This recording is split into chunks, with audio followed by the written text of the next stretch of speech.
we're going to talk about New World's flagging system. It's a great system. It's modeled after one of my favorite MMOs of all time, Star Wars Galaxies. It had a phenomenal PvP flag system, and you don't really see an optional PvP flag system anymore. Well, let's talk about what makes New World's flagging system so great. Well, optional PvP is really the best PvP, as you are only fighting against people who also want to PvP, right? Requiring PvE players or other people who don't want to PvP to flag or to queue for an instance, like an instance PvP mode like Outpost Rush, to get dailies done or what have you, is just a recipe for disaster. Anytime that you force PvE players who do not want to be there to begin with, will bring down the quality of the PvP or the match for everyone involved. But this is where New World nailed it. Let's take a look at Outpost Rush. It's a 20 versus 20 PvP slash PvE game mode. Great way to earn coin, Azoth, and loot at level 60.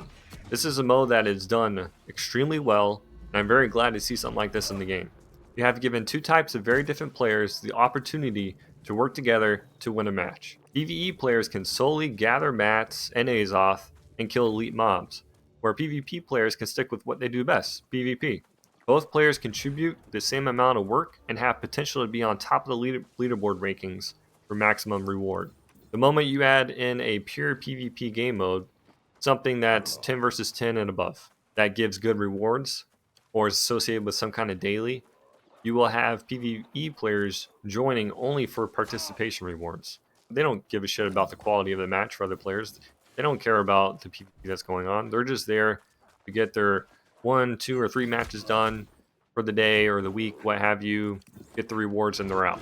They do not care if it's a ranked system or unranked. They're just there for the rewards, the participation rewards. Whereas PvP players, they're going to probably take it more competitive. They're in there for competition, to win, their name, reputation, etc. So if New World was to implement a pure PvP game mode that is larger, I'm not talking about arenas that's like, 3v3 or 5v5 and whatever, then for this large game mode, I would like to see it only ranked. It would make PvP players more likely to be grouped up with other PvP players because most likely these PvE players will not have a high enough rank to be grouped up with the PvP players, except in the beginning, right? So yeah, they could get carried and they might have a high rating, but the thing is, it would be good to add in a individual rating. So however you do in the match, your rating is accounted for. The points you get, maybe the amount of healing you did, the damage you did, or damage you received, deaths, kills, all that stuff will accumulate into one rating that you will get at the end of the match. Another thing that makes it so good is you can't turn off PvP outside the Sanctuary. You commit to wanting to PvP when you leave town. The only time you can turn off your PvP flag is when you're in town or in another Sanctuary, at a Spirit Shrine, for instance. Anytime you step foot outside, you are committing to wanting to PvP. I love it. Now, let's talk about the bad. Well, currently we have a 5% XP bonus attached to flagging.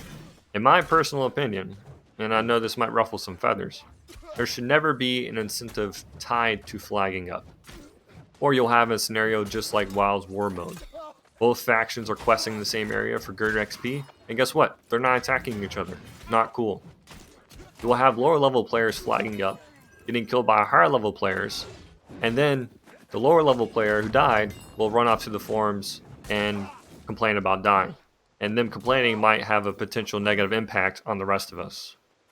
So turning off flagging incentives will just make the experience better for everyone.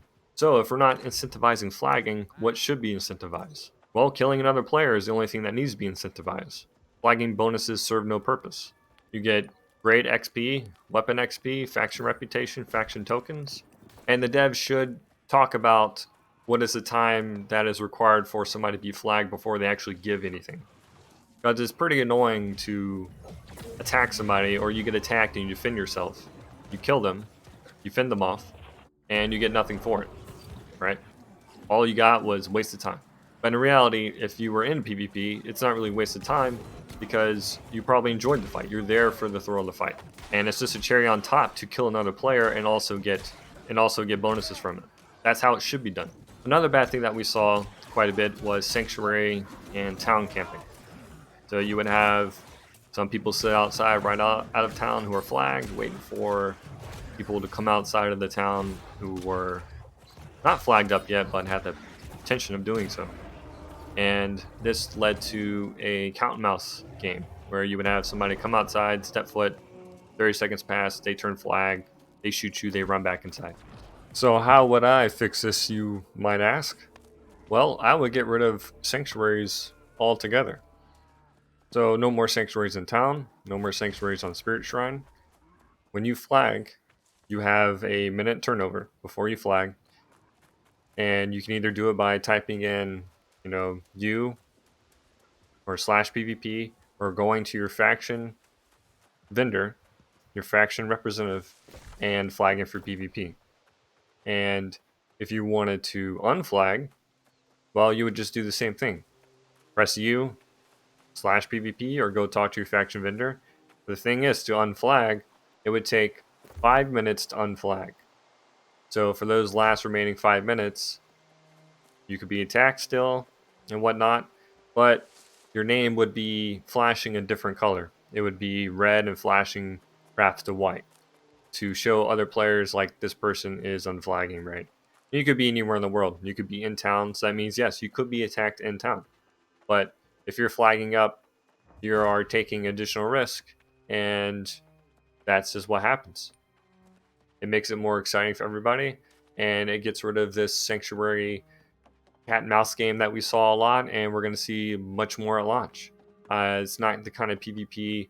That's not PvP to me. That's not something that should ever be done, and it was sad to see other players doing that in the game. So I would like to see sanctuaries removed completely, and I hope they do get rid of them and add in this kind of system for PvP. So that's my thoughts on the New World's flagging system. What I like about it, what's good, what I don't really like about it, what can be improved. These are just my thoughts, my personal opinion. Everybody's going to, especially when it comes to PvP and flagging, everybody's going to have a different opinion, no matter who you ask. I'd like to ask you, how was PvP on your server? The PvP on each server is going to vary dramatically. The health of the PvP community is going to differ on a server by server basis. Some servers will flourish while others will struggle, and this will eventually segregate the community, and you will have servers where there is zero open world PvP happening due to players looking for PvP and leaving due to being able to find none. And this will essentially make unofficial PvE and unofficial PvP servers. But that's going to be a few months down the line, and I'm curious to see how that's going to fold. But that will be discussion for another time. Thanks for watching. Peace.